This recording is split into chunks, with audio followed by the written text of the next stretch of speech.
taate nutti maqaa جميلة ربي ذاتي جنرال بدأ وكان ربي ذاتي TikTok ini saya ilmu muya Toki malee maki yoo danda'ame usmee galchaa usmeen ni beekaani waliin turan. Usmee galchaa usmee galchaa. Usmee lakkoofsi tokko barreessi amma maal goona siite Jamila asirratti bikka kam jira bikka san jira jennee bikka san irraa akka inni badu godhuu qabnu tokkoof ammoo mucaan kun haadha abbaa follow godheeni maqaan maama ani follow si godhee maqaa qofa naa barreessi ati. nama iddoo isaa follow nu waliin ta'a ijoollee bikka inni jiraatu beeku follow godhanneetiti guruppii keessa galchinee bikka nu faayiman Jamila Akkas godhee naa barreessi maama innaa soo bakka waan biraa dhiiseera ani waan rifadheef beektaa.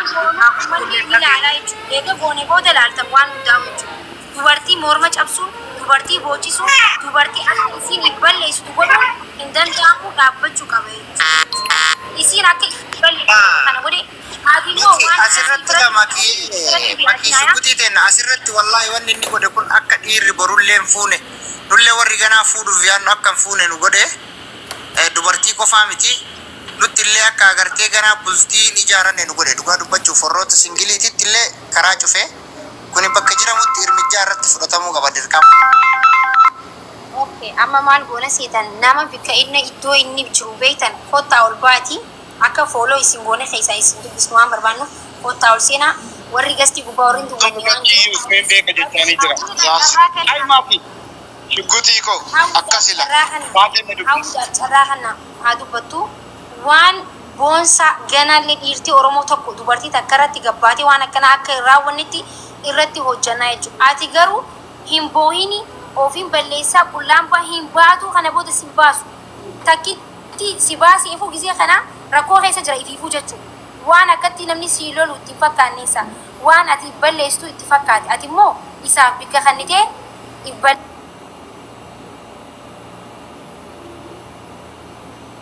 bira jira. Ammas dhiirti hundi tokko gawwaa jira dhiira baalagee jira. Dhiirti kun as keessa ijoolleen dhiiraas ni jirti. As bira teessee si jajjabeessu jirtullee ni jirti. Kun jechuun nama haadha isaatiif kabajaa qabu. Dhiirti haadhaaf kabajaa qabdu. Dhiirti haadhaaf miila dhiitu kabajaa siif qabdi jechuudha. Ati haadha ilmootii haadha. Kanaafuu jabaadhuun si jechuu barbaada. Si waliin jira wajafit kana booda wanta akkasitti dhagaami. Hawwi dubbatti. Obbolaan qabdu nama waasiidhaaf dubbatuun qabu jedhee yaada taanaan nuti si wajjin jira. Nuti obbolaa keeti. Gama hundaan jechuudha. Kanaafi omti tokko sitti hin dhagaamin. Ati nama nikaa sirraa qabu wajjini isadha kan akkasii godhe kan salphatu ammas taanaan. Maki akka jalqabdanitti dhimma kana bakkaan osoo hin gahin biraa deebitu taanaan waliin dhiibu. Isinii waliin dhiibu. Wallahi ajandaa guyyaa ajandaa guyyaa Alex taayee la wanni hubatamuu qabu beektaa asirratti maalidha? Namni tokko gaafa waa eegalu waan san galmaan ga'uu qaba. Namni keenya guyyaa takkitti asirra iyyee bakka akkas jedhee dhiisaa amalli kun akka isinitti hin baranne nama tokko qabaatii amansiisaa waan irraan geessan san irraa barata kun illee sii galee amma namoonni akkanaa kun namoota dhiirallee maqaa arrabsiisanii shamarallee mataa gadi cabsan akka isiin dhiiran amanne warra godhurraayi kuni irmijjaa guddaan irratti fudhatamuu qaba. Wallahi ani odoo ijaan argee rabbii liidan na beeka jechuudha mormarraa muran sila akkanaa kana wallahi maaliif jenna jireenya ilma namaatittis qabatee bultii namaa agartee ganaa hin fuudha jedhee yaada qabullee akka inni hin fuune goosisa sii galee kakkanaa kuni baalageen ani wallahi nama akkana isinmee haasawaa isin dhiifamu. Haadha obsinaan ibsarraa. Haadha dubbatu haati obsinaan. Gubbaddu haadha. Hundi keessan assalamu alaikum warahmatullahi wabarakatuh. Waalaikum salaam. Ani wallahi ergaan qabu inni duraa keeriyaas gubbaatti harruma argee illee hin beeku garuu wanti jechuun ni barbaadu yaadi kiyya jechaadha. Wanti kun hunduu kan uumame sababa jechaadha. Rabbii sababa sii godhee ati hagarraa mana arabaa keessa daa'ima qabaattee turte namni tokko quba sin qabu namni takka laa yoo ijoollee sittu ta'e beeku malee namni martuu quba sin qabu har'a namni kuma fursilaadhu kun sababaa ta'e wanti kun. Kanaafiyyuu ati obsa godhachuu qabdaa lammaffaa dammoo inda'um alhamdulillah jedhe. kana keessa rabbiin fitanaa daa'ima qabattee mana rabaa dalaguu jechuun wallahi ani jiru duraatiif argaa jira ijoollee daa'ima qabattee mana rabaa hojii hojjettu wallahi guyyaa harka argee hin booyan. Kanaafiyyuu wanti kun sababaadha keeriyyaa obboleettii yalaan rabbii sababaa sii godhee akka sii dabarsuuf wanti kun martuu uumame. Kanaafiyyuu gaafa argatanis gaafa dhabanis gaafa gammadanis gaafa gaddanis yeroo hundumaa alhamdulillah jechuudha. Kanaafiyyuu sabarii obsa godhadhu keessaa dabartu. Inni lammaffaa immoo sirra itti aanee miti daa'ima kee amaanaa.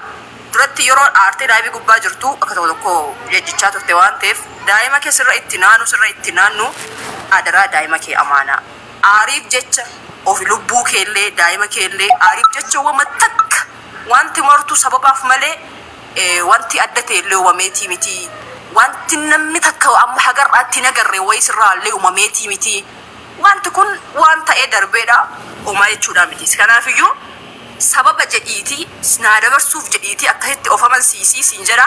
Kanumaaf seena wallahi maaki galatoomii waan na seesisteef. Abshira dhoobsinaa dura afeeti. Thank you so much. Ayyee ajaa'iba.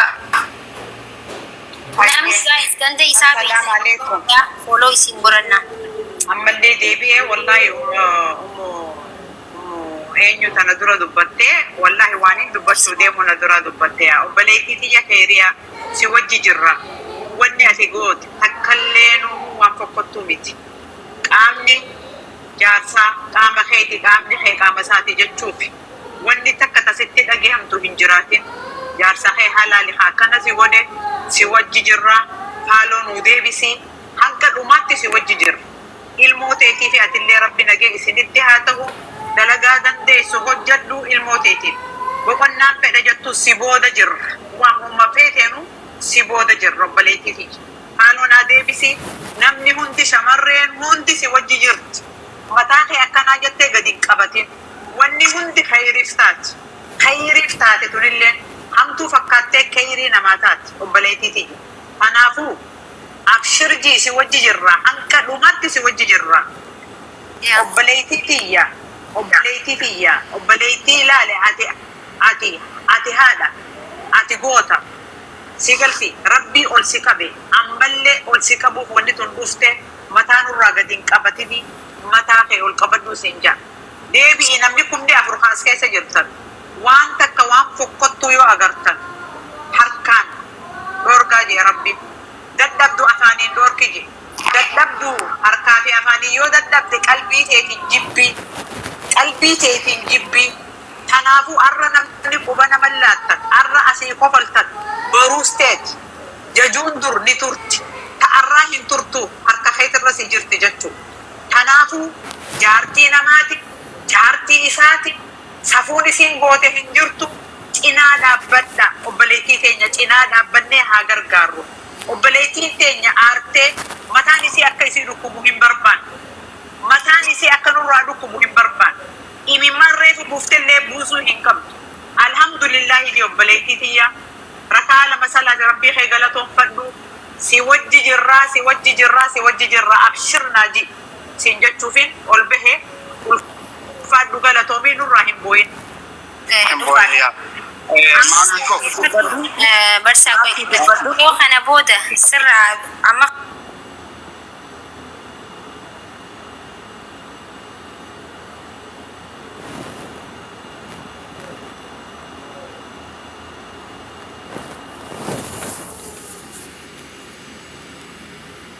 silkiisi waraabee kas booda akkas juuti humaan jeeni sagalee isaa waraabitii sagalee isaa ni barbaanna waan ta'eef waraabbadhu siin jechuu barbaada. Warroonni immoo bikka inni jiru beeytanii wanni jirtan koottaa bikka itti nutti himinaadha. Fooloo isin goone keessaan waan hojjennu waan jiruuf koottaa namni isa sirriitti beeytan lakkoofsa tokko barreessaa ol isin baasna. Takkiin anaatu beeka jee barreessi warri koomantii immoo meeshuun godha akka galchinuuf sagalee ta'a jechuu barbaada galatu jaminaa jirtu.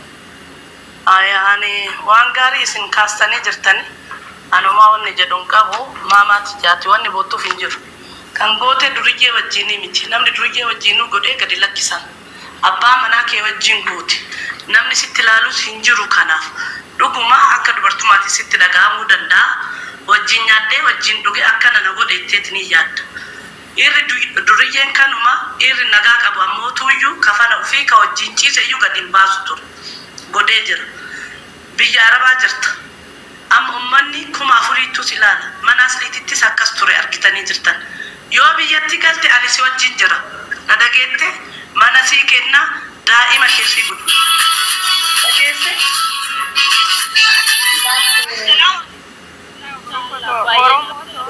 na dhageesse yoo biyyatti intala hin danda'u hin hojjadhu biyya san jette maaki ani mana kennaaf si afotti waan jedhe waan ani hin godhin na biratti argitee hin beektu mana kennaafi haga hojii ufii uummattutti naxaa qallaba waan hunda danda'e akka ijoollee kiyyaatitti hin jiraachisaas ko'aa mana gibbii addatti sii kenna shi ka namaa walitti hin dhufne ka ijoollee kee itti guddifattu na dhageette biyyatti gaafa galte ani meeshaa guutuu wajjin kifilii tokko daa'ima kee haga gaafa hojii qabattuutitti anatu sii danda'a ishi haga haadhatee bira anatu si geessa waan tokko hin saalfatin anatu fuudhee si keessa haadhatee bira kana waadaa sii gala biyya keessa waan jiruuf ammootuyyuu wajjin dhaabbannaa naa bilbila kiyya fudhadhu sirraa nafuan haga xumura yoo achi ta'aa jette achitti illu dubbadhu bagana gyaan dhuftee bagana gaan akkam jirtu seeriyaa baga dhufte guyyaa si jala bareechite namallee hin galchine tasgabbaa'ii abshir waan deddeebisee bira dhaabannaa akka oromootti onnee jorbaatu yeroo baay'ee amma sooshaal miidiyaa irratti wal akka hin goonu jechuudha.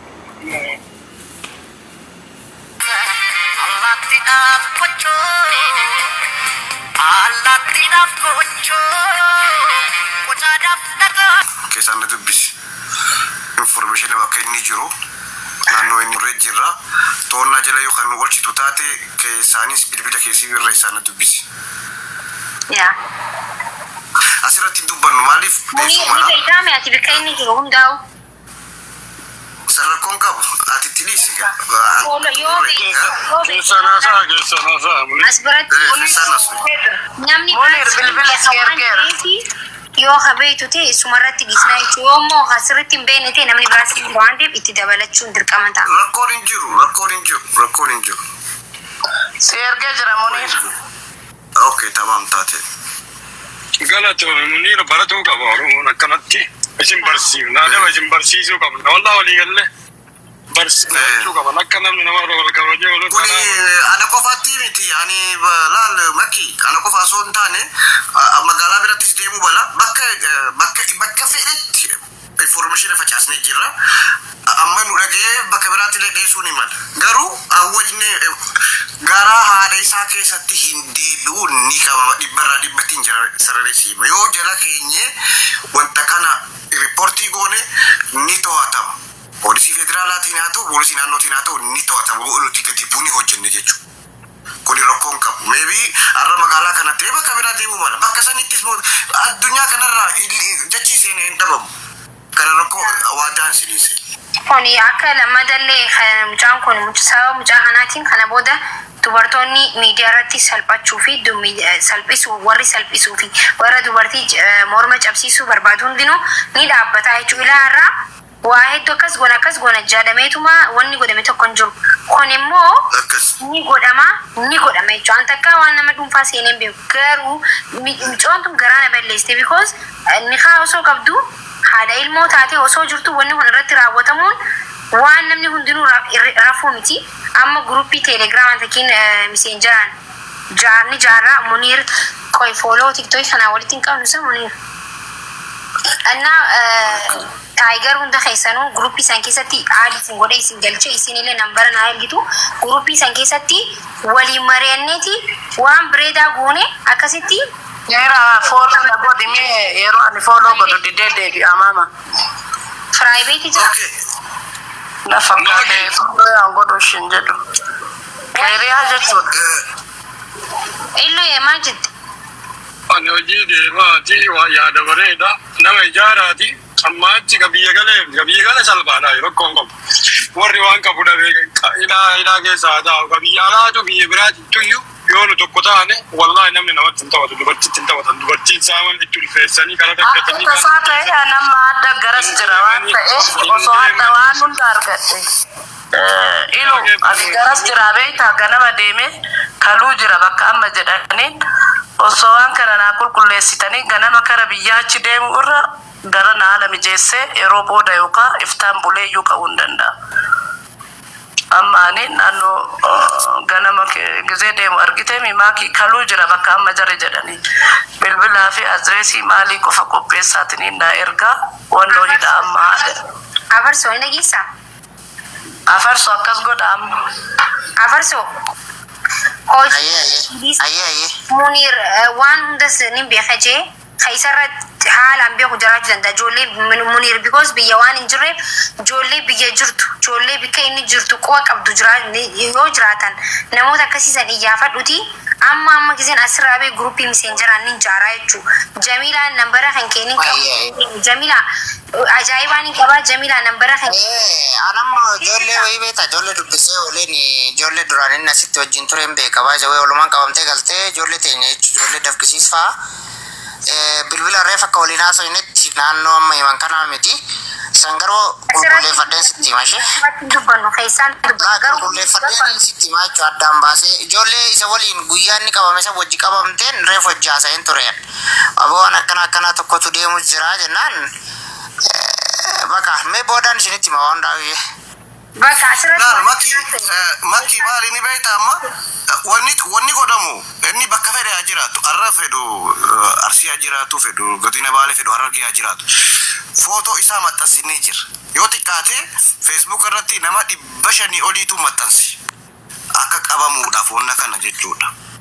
Yakka akka seera Itoophiyaattis kanaaf bakka jirtutti namni agartan makkiidhaan ta'uu hafarsoodhaaf ta'uu anaaf ta'uu bakka yoo jijjiirates teessaan nu dabarsaa dhumate baafatuun siin jee yootti kan dhugaa dubbachuudhaaf yoo nuti jabaannee Munir as biratti yoo jabaannee irratti nu jedhan amma nama na dhaga'uun dhabe malee mucaa ayyaantu fuula balleessisan so namummaan ganda isaa takin namummaan fira isaatti dho'isee jira qaalicha san akka iyyaafadhee olii gad deeme nama na dhaga'uun dhabe malee mucaan akkasitti fuula isii balleessisuun Itoophiyauma keessa jira ilaa amma seerri isan to'anne hin hidhamne irratti murtooyne jechuudha. Kanaafuu dubartoonni akkanatti haala waa hedduu jira jechuudha. Kana booda mucaa kanarratti usneetuma waan kana laaluu hin qabnu asirra haasoyneetuma gabbuu hin qabnu amma sa'a tanaan gisee asirraa baane guruppii ijaaranne waan haasawamuu qabu hunda guruppii keessa haasoyne xumuruu qabna. Ummatti dubbiin nam tokko dubbii tana jajjabeessuu qabna dubbii ijoollee biyya arabaa tana jabaannee haasoo qabna asirratti eega namni kumni sadeenyi kana jiru dhaamsa tokkoon dabara waa'ee kanaa wajji wal qabatee osoo hin taane kaleessa doonii gara galte keessa nuti akka biyyaan baane dhaamsa dabarsinee jirra nama 250 irraa nama 190 lubbuun baate ni qofa qabdan ijoollee teenya jechuudha nama 190 du'e nama lubbuudhaan hafe warra isaaniillee ta'u qabamuu qaban. Nama lubbuudhaan hafe fannisaniiti maallaqa buusaa jaanii garafaa jiran dallaaloo san maqaa isaanii ganda isaanii hunda isaanii ni qabna yoo ummata san warra akkanaa kana yoo dirqama warra isaaniitillee qabsiisuu qabna nama lubbuudhaan hafe nama ifiifuu bahar keessatti rakkina keessaa hafe fannisanii akkasitti hubun sirriidhaa miti wanna kana haala godaannisaa kanarratti illee waliin mari'annee mirga ijoollee biyya arabaa kana jabaannee waliin haa hojjennuun ja'a dhaamsa kiyyaa annaa gadda guyyaa sadeen kana gadda keessa jirra nama 190 nurraa ta'e Oromoon wal quban qabnu nama 190 jechuun safaaxaa miti sila wanti kun shaamaan ibsamee sila gadda godhachuu qabna waa hundumaafuu warra hafeefillee sagalee haa taanu tubamuu jiranii shamarran keenya kama daawee madaa isaanii akkasitti irra qoodanii viidiyoo agartanii jiran feesbuukiin irraa haa gubatu jedhani takka sodaadhee hin beeku an gadumaan lakkisaa rabbiin illee eega dur na qaxxaama feesbuukuun na bare waan nama qaxxa'u sanaan na qaxxa'uu dhiisee ajaa'ibaati akkasiin jaa waa'ee michoo tanaa garuu hanqa mucaa kana seeraaf dhiyeessinu rabbiin nu dhiise. Jamiilaadhaaf keessaan nambara kan kee ergifamu. Amma waan takkitti jechuu barbaada jara keenya ifama daqiiqaa lama yoo naa kennitan daqiiqama takka waan isiniin jechuu barbaadu warri as jalatti argamtan ijoolleen dhalataan naannoo Baalee wanni kun yeroo hedduu deddeebi'amee maqaaleen ittiin nu badaa jira akka dhalattoota Baaleetitti illee maqaan ittiin nu badaara yeroo hedduu deddeebi'amee wanni kun haasa'ama shamarran miidhuu irratti garuu ammoo kun hammaatee dhufe nama ilmoo irraa dhalee deebi'ee viidiyoo hin taaneen qaama qullaa isiitiin jedhee haasa'anii jiru wanni uf jala dhoysitanii yeroo hedduu ittiin maqaan nu baduuf yookaan maqaan ittiin nu ka'uufis hin jiru bakka argitanitti gahee obboleettii keessanii yoo obboleettii teessanii dhugumaan obboleettii hojii dhalattan qabaattan yoo dhugumaan agartee dhimmi haadhaa isinitti dhaga'amee yoo dhugaan agartee obboleettii wajjiin dhalattan haadha takka irraa wajji baatan yoo qabaattan gurbaa kana bakka inni jirutti uf jalatti hin dhoysinaa baasaa maaliif yeroo hedduu deddeebi'amee gizee kaan mallaqa hatan jechuudhaan gizee kaan waan akkanaa godhan jechuudhaan amma immoo kuni haadha ilmoo irraa qabu intala fuudhee agartee haadha ilmoo biyya namaatti wajjin hiraaraa jirtu qaama isii qullaa gadhiisa jedhee yookaan doorsisuudha yookaan waan akkanaa irratti hojjetaa jira maqaallee waliin nun badini isinillee akka ilmaan Oromootti waan kana irratti hojjedhaa baasaa nullee akka ijoollee dhalattoota naannoo saniitti waan jiruun humna dandeenyuun dhiibbaa danda'amu ni goona maqaan ittiin nun badini isiniin jedha isin nu biraa nafina maaliif jennaan namni obboleettii qabu namni haadha ofiitii kabaja qabu jara keenya waan akkanaan dalagu diluma baalagneellee diluma nama arrabsineellee wallaahi dhuguma isiniin jedha an akka hafarsaatti nama abbaa fedhanii arrabsa sodaa irraan qabu garuu dhimma shamara diqqeessuu irratti dhimma shamara waan malee akka malee gadi baasuu irratti hin hojjedhu yeroo hedduu hin jaaladhullee waan hin jaalanneef kakuu qaba hirbuu Oromootiin kakadhee jira waan kana sii galee wanni kun waan akka safa keessatti illee si diqqeessu waan jireenya kee keessatti illee si diqqeessu jara kenna haati akkuma agartee siif kabaja qabdu waan kana jechuuf hundi keessan ijoolleen garasii dhalattoonni karaa Baalee mucaa kana akka nuu qabsiistan akka irra nuu dhiyaatan kabajaan isin gaafadha yookaan asumarraa agartee maqaan kee yeroo hunda akkanuma kaafamee nama jazba tokkoon maqaan nun badin isiniin jira galatooma ulfaadha. Dubbadhaa namni gabaabsaati. Maki mitiyo tana laali sakan dubata kan bane cufa arabatu asidati nake amalle rakko keessa jirti sagalee taa forri suuti jirtan tiktokin ne hota amma gaade no ma barra konte nya amma kanuma nuimi waan nuimi akanuma nuimi ai tiktok ni guba okay mitiyo tenya tana asidati naite mitiyoni fudisi gubate jira bakka tiktoki namni suudi jirtan mitiyo tanaaf akka dhaqqabdanii mana yaalallee argatte fudisi iddoo nama sodaachisa gama keessatti Munira mitiyo tana gargaari bakka asidatti naite hakimallee nagarree manuma san keessa hojjechaa jirti fudisi tortore fudisi ciccirame nama gaddisiisa wanni akkanaati lammaffaa mitiyo ammas banatti cufanii ati nam shaniitiitu amma manitti cufame majnuuna jaanii mataas fofotteessanii dhiigni asurra yaa'u mana hojjechaa jirtu sin jirti yoo xiqqaate nama tokko addaan hiradhaadhe ijoollee tana baraaraa jiruun barbaada taasiidaa tana Munira sittiin kenna bilbila siitii sittiin kenna akka poolisii itti ergitanii mitiyo mana sadii baasta poolisii yoo dandeesse footoo keessanii si erga asitti yoon bane xixiqqoo irraa cufaa asiida fuulan nayitee jirti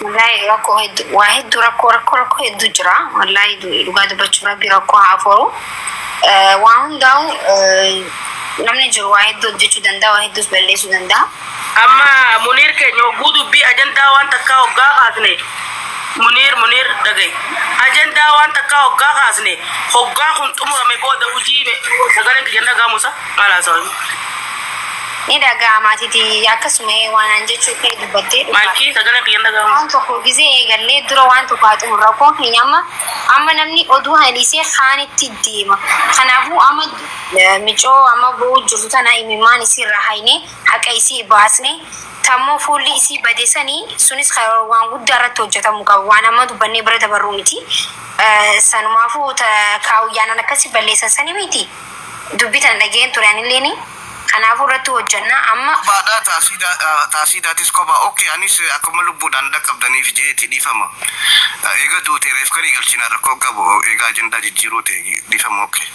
Eega duune akkasii miti akkasin jeen amma wanni ati jette sirrii miti eega duutee miti amma rakkoon keenya waan eegallee xumuruu qabnaadha laata maaliifi waan amma eegallee kana xumurree itti deemna waan hundi wal keessa wanni godhuudhaa miti sanumaaf akkasin jeeni rabbii umrii si adeere amma nuti maayikii sagalee kiyyan jiru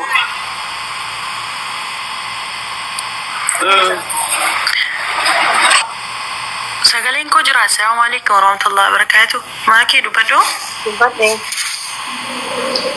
hayyee dubbata attemi Muniraan sagaleen isin dhagaamu ne tokkiin sirrii taasa beekadhu haa dubbattu hanqasuu dubbadhu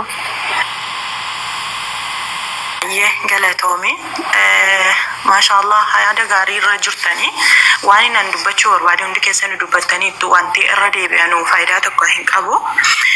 Kanatti aansee wanni an jechuu barbaadu maakiitoo adiraa buleewwan kiyya waan kanarratti akkuma amma maakiin kaaftee akka dubbii ayyaantuu eengeddaatti awwaalamee yoo achitti hafe nu hundatu maqaa keenya shamarrantu awwaal